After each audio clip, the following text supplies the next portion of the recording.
आइए देखिए, money market is the short term credit market. Guys देखिए, मनी मार्केट क्या है, यहाँ पर मेरी शॉर्ट टर्म क्रेडिट मार्केट है। मैंने आपको बताया था कि डील किस में करती है, सिर्फ और सिर्फ यहाँ पर लेस देन 1 ईयर के लिए डील करती है। मैं कह सकता हूँ 1 ईयर तक, जिसको मैं इजीली कैश में कन्वर्ट कर सकता हूँ, उस यहाँ पर फाइनेंशियल असेट्स में डील करेगी। तो देखिए, money market is the short term credit market which relatively liquid and quickly marketable assets like treasury bill, bill of exchange etcetera. का यहाँ पर क्या करती है, जो मेरे पास ट्रेजरी बिल अवेलेबल है या मैं कह सकता हूँ सर्टिफिकेट ऑफ डिपॉजिट अवेलेबल है, मैं उसको क्या कर सकता हूँ, with in 1 year easily cash में कन्वर्ट कर सकता हूँ। मनी मार्केट को रेगुलेट एंड कंट्रोल किसके द्वारा किया जाता है, यहाँ पर आरबीआई के द्वारा मनी मार्केट को रेगुलेट एंड कंट्रोल किया जाता है। ध्यान रखिएगा, 1 मार्क्स के एमसीक्यू में काफ़ी टाइम्स पूछा जाता है। On the other hand, capital market को किसके द्वारा रेगुलेट एंड कंट्रोल किया जाता है, यहाँ पर सेबी के द्वारा, security exchange board of India का, यहाँ पर सेबी के द्वारा कंट्रोल एंड रेगुलेट किया जाता है किसको, कैपिटल मार्केट को। लेकिन मनी मार्केट को कंट्रोल किसके द्वारा किया जाता है, आरबीआई के। ध्यान रखिएगा इस बात को। तो हमने देखा कि यहाँ पर मनी मार्केट क्या है, जो शॉर्ट टर्म क्रेडिट मार्केट है, डील्स किस में कर रही है, यहाँ पर with relatively liquid and quickly marketable assets में, जिसको मैं easily with in 1 year cash में कन्वर्ट कर सकता हूँ। फीचर्स देखिए, फर्स्ट फीचर आता है मेरा मोर लिक्विडिटी का। यहाँ पर क्या है कि मोर लिक्विडिटी मेरे पास अवेलेबल है, मैं विद इन 1 ईयर उसको ईजिली कैश में कन्वर्ट कर सकता हूँ, जो भी मेरे पास सिक्योरिटी या मैं कह सकता हूँ फाइनेंशियल असेट्स मेरे पास अवेलेबल है। सेकंड देखिए, लो ट्रांजेक्शन कॉस्ट। लो ट्रांजेक्शन कॉस्ट होगी यहाँ पर short term financial assets. Short term financial assets से क्यों है शॉर्ट टर्म फाइनेंशियल असेट्स, क्योंकि हम क्या करने का देखिए, लेस देन 1 ईयर के लिए डील कर रहे हैं, किसमें, मनी मार्केट में। स्पीडी ट्रांजैक्शन है गाइज, विद इन 1 ईयर जब हम उसको इजीली कैश में कन्वर्ट कर सकते हैं, तो यहाँ पर स्पीडी ट्रांजैक्शन होगी। अब ये नहीं है कि मुझे 1 ईयर के एंड में ही फंड की रिक्वायरमेंट्स होगी, यदि मुझे पहले रिक्वायरमेंट्स होती है फंड की, तो मैं उस टाइम पर भी यहाँ पर उसको ईजिली कैश में कन्वर्ट कर सकता हूँ। आपने देखा होगा bill of exchange, bill of exchange कितने मंथ्स के लिए ड्रॉ होता है, जनरली 3 मंथ्स के लिए ड्रॉ होता है। लेकिन गाइज यहाँ पर उससे पहले हमें फंड्स की रिक्वायरमेंट होती है, तो क्या हमारे पास फंड्स अवेलेबल नहीं होता, डेफिनेटली हो जाता है। हम क्या करते हैं, उसको बिल ऑफ एक्सचेंज को डिस्काउंट करा लेते हैं बैंक से। अब गाइज हमने बैंक से डिस्काउंट कराया, तो बैंक क्या करता है, यहाँ पर एक नॉमिनल फ़ी को चार्ज करता है, या मैं कह सकता हूँ डिस्काउंट कराते हैं हम, तो वो अपने रेट्स को यहाँ पर चार्ज करता है, डिस्काउंट रेट। फॉर एग्जांपल मेरे पास 1 लाख का जो है यहाँ पर बिल अवेलेबल है, तो गाइज बैंक क्या करेगा, यहाँ पर मुझे 90,000 रुपये प्रोवाइड करा देगा, या मैं कह सकता हूँ 95,000 रुपये प्रोवाइड करा देगा। 5,000 उसने क्या करा, अपना चार्जेस काट लिए, या इसमें हो सकता है कि 10,000 उसने चार्जेस काट लिए। बैंक टू बैंक डिपेंड करता है कि वो कितने चार्जेस यहाँ पर हमारे से काटेगा। लेकिन जब मैं चाहूँ, जब वहाँ पे उसको ईजिली कैश में कन्वर्ट करा सकता हूँ। देखिए, satisfy short term requirement of fund का, किसको करता है, यहाँ पर सेटिस्फाई कर देता है, किसके लिए, शॉर्ट टर्म फंड रिक्वायरमेंट के लिए। मुझे शॉर्ट टर्म में फंड्स की रिक्वायरमेंट है, तो मैं ईजिली फंड्स को रेज कर सकता हूँ। किसका यूज करके, यहाँ पर मनी मार्केट का यूज करके मैं शॉर्ट टर्म में फंड को रेज कर सकता हूँ, क्योंकि शॉर्ट टर्म डील ही किससे करता है, यहाँ पर विद इन 1 ईयर के लिए। आइए, the main instrument of money market. अब गाइस देखिए, यहाँ पर मेन इंस्ट्रूमेंट देखिए मनी मार्केट के क्या क्या इंस्ट्रूमेंट हो सकते हैं। फर्स्ट यहाँ पर जो मेरा इंस्ट्रूमेंट आता है वो आता है ट्रेजरी बिल मार्केट। गाइस देखिए, ट्रेजरी बिल क्या होता है, treasury bill are the short term promissory notes. अब गाइस सबसे पहले आपको प्रोमिसरी नोट्स क्लियर होना चाहिए। जब तक आपको प्रोमिसरी नोट्स क्लियर नहीं होगा, जब तक आप आगे के कॉन्सेप्ट नहीं समझ पाएंगे, क्योंकि कॉमर्शियल पेपर भी क्या एक प्रोमिसरी नोट्स है। तो इसलिए गाइस सबसे पहले आपको प्रोमिसरी नोट की डेफिनेशन क्लियर होनी चाहिए। आइए मैं आपको क्लियर कर देता हूँ। गाइस देखिए, हमारे पास 2 पर्सन अवेलेबल है, ए और बी। ए को फंड की रिक्वायरमेंट है, ए जाता है बी के पास कि सर आप मुझे फ़ंड प्रोवाइड करा दीजिए, मैं आपको विद इन 1 ईयर जो है उसको यहाँ पर रीपे कर दूंगा। क्लियर है। फॉर एग्जांपल हम मान के चलते हैं 1 लाख रुपीज़ की यहाँ पर उसको रिक्वायरमेंट है। ए जाता है बी के पास, सर मुझे 1 लाख रुपीज़ की रिक्वायरमेंट है, आप मुझे पे कर दीजिए। बी कहता है ठीक है मैं पे कर दूंगा, लेकिन बदले में श्योरिटी क्या है कि आप मुझे रीपे करेंगे ही करेंगे। किसी भी कारण से आप वहाँ से 9-2-11 हो गए, तो उस केस में मेरे 1 लाख रुपीज़ जो है वहाँ पर पानी में चले जाएंगे। मैं क्या श्योरिटी है मेरे पास, और मैं आपको 1 लाख रुपीज़ प्रोवाइड कराता हूँ, तो मेरा क्या फ़ायदा होगा, बी डेफिनेटली पूछेगा गाइस। तो ये क्या कहता है कि सर मैं यहाँ पर आपको 1 लाख रुपीज़ ले रहा हूँ, मैं आपको आफ्टर 3 मंथ्स या आफ्टर 6 मंथ्स क्या करूँगा, यहाँ पर 1.2 लाख रुपीज़ प्रोवाइड करा दूँगा। तो आप या तो यहाँ पर 20,000 का उसका इंटरेस्ट कह सकते हैं, या आप गाइस यहाँ पर उसको इनकम कह सकते हैं पी की।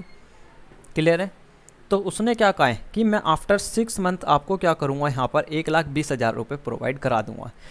बी कहता है क्या श्योरिटी है कि आप मुझे 1,20,000 प्रोवाइड कराएंगे ही कराएंगे। तो ए क्या करता है गाइस, कहता है ठीक है मैं आपको लिख के दे देता हूँ गाइस। ये क्या करता है, यहाँ पर एक पेपर को ड्रॉ करता है और उस पर लिख देता है आई प्रोमिस टू पे दिस अमाउंट दिस डेट को मैं पे करूँगा इसको, और अपने साइन कर देता है। क्लियर है? तो ये मेरा क्या कहलाता है, प्रोमिसरी नोट्स कहलाता है, जहाँ एक पर्सन दूसरे पर्सन से प्रोमिस कर रहा है कि मैं आपको इतने समय बाद इतना अमाउंट पे करूँगा, और वो भी रिटर्न में। वो मेरा क्या कहलाता है, प्रोमिसरी नोट्स कहलाता है। अब गाइज आपसे मेरा एक सवाल यहाँ पे कि जो हमारे नोट्स अवेलेबल होते हैं हमारे पास, करेंसी नोट्स जो हमारे पास अवेलेबल है, वो क्या प्रोमिसरी नोट्स होगा? आप उठा के देखिए, उस पर भी डेफिनेटली लिखा है आई प्रोमिस टू पे इतने इतने रुपीज़, और वहाँ पर नीचे साइन होंगे। लेकिन गाइज उस केस में क्या होगा, यहाँ पर कभी भी गाइज देखिए, यहाँ पर उसने कितने रुपए लिए थे, 1 लाख। प्रोवाइड कितने करा रहा है उसने, 1.2 लाख रुपीज़ एक्स्ट्रा प्रोवाइड कराए। लेकिन यहाँ पर नोट्स के ऊपर सिर्फ और सिर्फ ये तो लिखा होता है कि मैं इतने रुपए पे करूँगा यहाँ पर, लेकिन वहाँ पर कोई भी डेट डिसाइड नहीं होती कि इस डेट को पे करूँगा। और ना ही गाइज वहाँ पर कोई एक्स्ट्रा प्रोविज़न होता है कि मैंने किसी भी कारण से मेरे पास 100 रुपये का नोट्स अवेलेबल है, तो आरबीआई ये कंडीशन नहीं डालता है कि मैं आपको 120 रुपये पे करने होंगे हमें। ठीक है, आरबीआई ने हमें 100 का नोट्स प्रोवाइड कराया, तो उसके बदले में उसे 120 हमें पे नहीं करने होते। तो इसलिए जो मेरे पास करेंसी नोट्स अवेलेबल है वो एक प्रोमिसरी नोट्स नहीं होगा। ये डेफिनेशन आपको क्लियर होनी चाहिए, इस बारे में आपको पता होना चाहिए। नोट्स से ध्यान आएगा, एक बात और मैं आपको क्लियर कर देता हूँ, नोट्स पे कितनी लैंग्वेजेस लिखी होती हैं पता है? नहीं पता, बता देता हूँ गाइस, 17 लैंग्वेज होती हैं यहाँ पर। आप नोट्स उठा के देखिए, नोट्स पे आपको 17 लैंग्वेज जो है मेंशन मिलेंगी। आइए, कोर्स में नहीं है हमारे, उनको डिस्कस करने की कोई रिक्वायरमेंट नहीं है, सिर्फ और सिर्फ आपको प्रोमिसरी नोट्स की डेफिनेशन क्लियर होनी चाहिए। प्रोमिसरी नोट्स क्या होता है, जब एक पर्सन दूसरे पर्सन से प्रोमिस कर रहा है कि मैं आपको इतने टाइम बाद इतना अमाउंट, भाई एक्स्ट्रा अमाउंट होगा यहाँ पर, फॉर एग्जांपल 2 लाख रुपीज़ ले रहा है तो 2 से ज़्यादा देगा, 2.2 लाख रुपीज़ रिटर्न करेगा कि मैं आपको इतने समय बाद इतना रुपीज़ रीपे करूँगा, और नीचे अपने साइन कर देता है। वो मेरा क्या कहलाता है, प्रोमिसरी नोट्स कहलाता है। आइए तो देखिए यहाँ पर, treasury bill are the short term of promissory notes. Treasury bill क्या होता है, मेरा एक शॉर्ट टर्म प्रोमिसरी नोट्स होता है, issue by RBI on the behalf of government. अब गाइस देखिए यहाँ पर ए को फंड्स की रिक्वायरमेंट थी, ए किसके पास गया था, बी के पास गया था, किसके केस में, प्रोमिसरी नोट्स के केस में। अब गाइस यहाँ पर क्या करेगा, जो मैं यदि गवर्नमेंट्स को फंड की रिक्वायरमेंट होती है तो गवर्नमेंट भी यहाँ पर किससे फंड यूज करती है, रेज करती है यहाँ पर जनरल पब्लिक से। लेकिन गाइस जो मेरी गवर्नमेंट है वो डायरेक्ट फंड को रेज नहीं करेगी। यहाँ पर गवर्नमेंट किसको अप्रोच करती है, आरबीआई को, और आरबीआई अप्रोच किसको करता है, यहाँ पर जनरल पब्लिक को। वो जनरल पब्लिक के थ्रू क्या करता है, फंड को रेज करता है। अब गाइस आरबीआई भी जो है ना, वो वहाँ पर डायरेक्ट डिमांड नहीं करेगा कि हमें फंड्स की रिक्वायरमेंट है, आप हमारे लिए फ़ंड अवेलेबल करा दीजिए। नहीं, वो क्या करेगा, ट्रेजरी बिल को यहाँ पर इशू कर देता है। फॉर एग्जांपल गाइस देखिए, यहाँ पर मेरे पास 25,000 का बिल अवेलेबल है, तो उसको क्या करेगा, वो डिस्काउंट पे इशू कर देता है कि आप हमें 24,000 रुपये प्रोवाइड कराइए और ट्रेजरी बिल को ले जाइए। आफ्टर 3 मंथ्स या आफ्टर 6 मंथ्स या आफ्टर 1 ईयर हम आपको यहाँ पर 25,000 रुपये प्रोवाइड करा देंगे। तो ये मेरा क्या कहलाता है गाइस, ट्रेजरी बिल कहलाता है। किसके द्वारा इशू किया जा रहा है, यहाँ पर आरबीआई के द्वारा इशू किया जा रहा है, किसके बिहाफ पे, गवर्नमेंट के बिहाफ पे। Issued at discount therefore do not carry the interest payment obligation का, यहाँ पर इंटरेस्ट पेमेंट की कोई भी ऑब्लिगेशन नहीं होगी, क्योंकि स्टार्टिंग में ही किस पे इशू हो रहा है, ये डिस्काउंट पे इशू होता है। मैंने आपको बताया कि 25,000 का हमारे पास टीबी अवेलेबल है, तो उस केस में कितने का इशू कर रहे हैं हम उसको, 24,000 का। तो यहाँ पर 1,000 क्या हो गया, डिस्काउंट पे इशू हो रहा है। आरबीआई क्या प्रोमिस कर रहा है यहाँ पर जनरल पब्लिक से कि आप हमें 24,000 रुपये प्रोवाइड कराइए, हमारे से बिल ले जाइए, हम आपको आफ्टर 6 मंथ्स यहाँ पर 25,000 रुपये प्रोवाइड करा देंगे। ये मेरा क्या कहलाता है, ट्रेजरी बिल कहलाता है। क्लियर है गाइस? देखिए मैच्योरिटी पीरियड कितना होगा, 91 डेज का होगा, 182 डेज का होगा, या 364 डेज का होगा। यहाँ पर मैंने आपको बताया कि मिनिमम कितना होता है, 3 मंथ्स का होता है। गाइस देखिए यहाँ पर 91 डेज हो सकता है, 182 डेज के लिए हो सकता है, और 364 डेज के लिए हो सकता है। मिनिमम अमाउंट कितना होगा गाइस, 25,000 होगा एंड इट्स मल्टीपल। अब गाइस देखिए यहाँ पर 25,000 से कम का जो मेरा आरबीआई है वो ट्रेजरी बिल को इशू नहीं कर सकता। यहाँ पर 25,000 करेगा या 25,000 के मल्टीपल में करेगा। 50,000 हो सकता है, वो 75,000 हो सकता है, यहाँ पर 1 लाख हो सकता है। इस तरीके से होगा गाइस। किसके मल्टीपल में होगा, यहाँ पर 25,000 के मल्टीपल में होगा। क्लियर है? तो गाइस देखिए हमने ट्रेजरी बिल में क्या देखा, एक टाइप्स का प्रोमिसरी नोट्स है। सेकंड, इशू किसके द्वारा किया जा रहा है, आरबीआई के on the behalf of government. किस पे इशू होगा, यहाँ पर डिस्काउंट पे इशू होगा। फोर्थ हमने देखा गाइस मैच्योरिटी पीरियड क्या होता है, 91 डेज, 182 डेज और 364 डेज। मिनिमम अमाउंट क्या होता है गाइज यहाँ पर 25,000 होगा और मैक्सिमम गाइज यहाँ पर कोई लिमिट प्रिस्क्राइब नहीं है यहाँ पर, लेकिन किसके मल्टीपल में होगा, 25,000 के मल्टीपल में ही इशू होगा। वो 50,000 भी हो सकता है, 1 लाख हो सकता है, 2 लाख, 3 लाख, लेकिन 25,000 के मल्टीपल में होना चाहिए। क्लियर है। आइए सेकंड आती है गाइज देखिए मेरी commercial paper market. Commercial paper guys देखिए, commercial paper introduce on January 1990। Guys कब इशू के इंट्रोड्यूस किया गया था कॉमर्शियल पेपर के कॉन्सेप्ट को, 1990 में जनवरी में। 1 मार्क्स में एमसीक्यू में पूछता है। Commercial paper are unsecured promissory notes. का ये भी क्या है, एक टाइप्स का अनसिक्योर्ड प्रोमिसरी नोट्स है, इशू बाय द कंपनी। किसके द्वारा इशू किया जा रहा है, कंपनी के द्वारा इशू किया जाता है। It is given on discount to raise the fund instead of the borrowing from bank. Maturity period कितना होगा गाइस, देखिए 7 to 364 डेज तक का यहाँ पर मैच्योरिटी पीरियड हो सकता है मेरा। मिनिमम अमाउंट कितना होगा, 5 लाख। अब गाइस देखिए मैं आपको इसका कॉन्सेप्ट क्लियर कर देता हूँ। हमने क्या देखा था स्टार्टिंग में, हमने देखा था प्रोमिसरी नोट्स के केस में ए को फंड की रिक्वायरमेंट थी, किसके पास गया, बी के। ट्रेजरी बिल में हमने देखा कि यहाँ पर गवर्नमेंट को फंड की रिक्वायरमेंट थी। गवर्नमेंट किसके पास जाती है, आरबीआई के, और आरबीआई किससे फंड को रेज करता है, जनरल पब्लिक के थ्रू फंड को रेज करके, और किसको प्रोवाइड करा देता है, गवर्नमेंट को प्रोवाइड करा देता है फंड्स को। लेकिन गाइस किसी कंपनी को फंड्स की रिक्वायरमेंट तो उसको क्या कहते हैं हम, कॉमर्शियल पेपर कहते हैं। जब किसी कंपनी को फंड्स की रिक्वायरमेंट होगी तो वो क्या करती है, कॉमर्शियल पेपर को इशू करती है। किससे फंड को रेज करने के लिए, यहाँ पर जनरल पब्लिक से फंड को रेज करने के लिए। कि हम क्या करते हैं गाइस, देखिए यहाँ पर 5 लाख रुपीज़ का कॉमर्शियल पेपर इशू किया है किसने, कंपनी ने। तो यहाँ पर कितने में इशू करेगी, यहाँ पर 4.5 लाख हो सकता है, 4 लाख हो सकता है।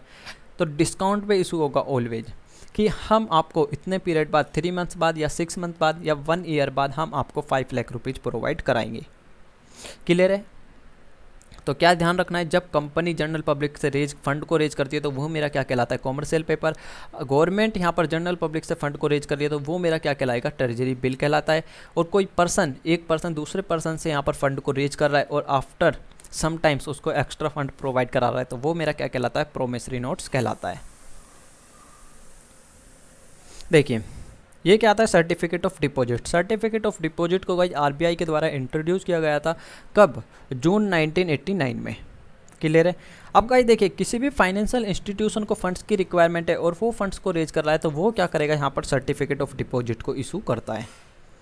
फॉर एग्जाम्पल गाइस यहाँ पर लेके चलते हैं, एसबीआई को फंड्स की रिक्वायरमेंट है। एसबीआई जाता है जनरल पब्लिक के पास कि हाँ भाई हम आपको सर्टिफिकेट ऑफ डिपॉजिट इशू कर रहे हैं, यहाँ पर 1 लाख रुपीज़ का हमारे पास सर्टिफिकेट अवेलेबल है, आप उसको परचेज कीजिए। कितने में, यहाँ पर 90,000 में परचेज करिए। आफ्टर 6 मंथ्स हम आपको क्या करेंगे, यहाँ पर पूरा 1 लाख रुपीज़ प्रोवाइड करा देंगे। तो यहाँ पर जब कोई फाइनेंशियल इंस्टीट्यूशन या कोई बैंक जनरल पब्लिक से फंड को रेज कर रहा है तो वो मेरा क्या कहलाता है, सर्टिफिकेट ऑफ डिपॉजिट कहलाता है। देखिए it is a promissory note, ये भी एक क्या है, प्रोमिसरी नोट्स है। क्योंकि गाइस देखिए बैंक क्या कर रहा है, प्रोमिस कर रहा है किससे, पब्लिक से, जनरल पब्लिक से, कि आप इतने समय बाद इतने रुपीज़ हम आपको पे करेंगे। तो ये मेरा क्या क्या होगा, एक प्रोमिसरी नोट्स होगा। Given at discount issued by the bank and financial institution. Bank के द्वारा या किसी भी फाइनेंशियल इंस्टीट्यूशन के द्वारा इशू किया जाता है किसको, जनरल पब्लिक को। कब, at discounting rate. Maturity period क्या होगा गाइस, देखिए यहाँ पर मैच्योरिटी पीरियड कितना है, यहाँ पर 7 to 364 डेज उसकी मैच्योरिटी होगी कि हाँ भाई इतने टाइम्स बाद जो है हम आपको रीपे करेंगे। मिनिमम कितने होंगे, 7 डेज, और मैक्सिमम कितने होंगे, 364 डेज। मैंने आपको बताया था 1 ईयर से ज़्यादा में डील नहीं करती कौन, मेरी मनी मार्केट। मिनिमम अमाउंट कितना होगा, 1 लाख रुपीज़ होगा। आइए तीनों को गाइस हमने अच्छे से डिस्कस कर लिया। अब यहाँ पर आता है मेरा, देखिए collateral loan market. Collateral loan market क्या होती है गाइस, यहाँ पर डील्स करती है। देखिए commercial bank provides loan against the government security और बॉन्ड्स। कॉमर्शियल बैंक क्या करता है, यहाँ पर लोन प्रोवाइड करा देता है, किसकी अगेंस्ट कराता है, गवर्नमेंट सिक्योरिटी या कोई भी गवर्नमेंट बॉन्ड है तो आप जाके कॉमर्शियल बैंक के पास रखिए और वहाँ से आप क्या करिए, फंड को रेज कर सकते हैं। It deals in collateral loan backed up security का। यहाँ पर क्या करता है, जो मेरा कॉमर्शियल बैंक है डील इसमें करते हैं कि आप वहाँ पर सिक्योरिटी प्रोवाइड कराइए, बदले में आपको क्या करेंगे, वो लोन प्रोवाइड करा देंगे। आपने इकोनॉमिक्स में देखा होगा यहाँ पर फंक्शन ऑफ बैंक में जब आप डिस्कस करते हैं तो बैंक का मेन फंक्शन क्या है यहाँ पर, कि लोन प्रोवाइड्स कराता है और डिपॉजिट को एक्सेप्ट करता है। देखिए कॉमर्शियल बिल मार्केट, यहाँ पर कॉमर्शियल बिल मार्केट देखिएगा, these are the bills of exchange drawn by the seller. हम सेलर को क्या कह सकते हैं, ड्रॉवर भी कह सकते हैं। ऑन द बायर, बायर कौन होता है, मेरा ड्रॉ ही होता है। For the value of good sold, जितने का गुड सोल्ड किया उतने का यहाँ पर बिल ड्रॉ कर देता है, वो मेरा क्या कहलाता है, कॉमर्शियल बिल मार्केट कहलाती है। देखिए when bill accepted by the buyer it become a legal document, जैसे ही यहाँ पर बायर के द्वारा एक्सेप्ट कर लिया जाता है जो बिल ऑफ एक्सचेंज ड्रॉ हुआ है, तो वो एक लीगल डॉक्यूमेंट्स बन जाता है, हम उसको कोर्ट में इन्फोर्स कर सकते हैं। It is a negotiable instrument, negotiable instrument होता है गाइज, मैं यदि थर्ड पार्टी को ट्रांसफर करना चाहता हूँ तो ईजिली कर सकता हूँ। आपने बिल ऑफ एक्सचेंज चैप्टर में पढ़ा होगा अकाउंट्स में कि हम क्या करते हैं, बिल जो हमारे पास बिल ऑफ एक्सचेंज अवेलेबल है उसको हम डिस्काउंट करा लेते हैं बैंक से, या हम ट्रांसफ़र कर सकते हैं किसी थर्ड पार्टी को। तो नेगोशिएबल इंस्ट्रूमेंट है। नेगोशिएबल इंस्ट्रूमेंट का मीनिंग ही क्या होता है यहाँ पर कि मैं उसको यदि किसी थर्ड पर्सन के पास ट्रांसफ़र करना चाहता हूँ तो ईजिली कर सकता हूँ।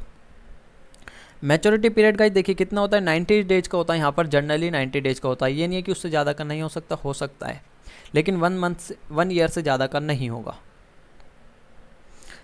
This bill may be discounted with the bank and transfer to others, मैंने आपको बताया कि जब हम चाहें बैंक से यहाँ पर डिस्काउंट करा सकते हैं और किसी अदर पार्टी को भी ट्रांसफ़र कर सकते हैं, किसको, बिल ऑफ एक्सचेंज को। आइए कॉल एंड नोटिस मार्केट का देखिए, कॉल एंड नोटिस मार्केट क्या होती है, amount borrow by the commercial bank to each other for the short term period. Guys एक कॉमर्शियल बैंक क्या कर रहा है, यहाँ पर दूसरे कॉमर्शियल बैंक से फंड को रेज कर रहा है, किसको, शॉर्ट टर्म फंड्स की रिक्वायरमेंट को फुलफिल करने के लिए। To meet the cash reserve requirement, guys जो यहाँ पर आपने देखा होगा कि कैश जितनी डिपॉजिट कॉमर्शियल बैंक के पास अवेलेबल होती है उसका कुछ पार्ट जो है उसको एज ए रिजर्व करके रखना पड़ता है, जिसको हम कहते हैं कैश रिजर्व रेशो। यहाँ पर LRR आपने डिस्कस किया होगा, CRR भी मैंने आपके साथ डिस्कस किया था मैक्रो इकोनॉमिक्स में, यदि आपने वो लेक्चर नहीं देखे हैं तो आप उनको जाकर देख सकते हैं। मैच्योरिटी पीरियड कितना होगा गाइस, देखिए 1 to 14 डेज का होता है। जो कॉमर्शियल बैंक, एक कॉमर्शियल बैंक दूसरे कॉमर्शियल बैंक से फंड को रेज कर रहा है, यहाँ पर वो कितने दिन के लिए कर सकता है, मिनिमम 1 दिन के लिए, और मैक्सिमम कितने डेज के लिए कर सकता है, 14 डेज के लिए।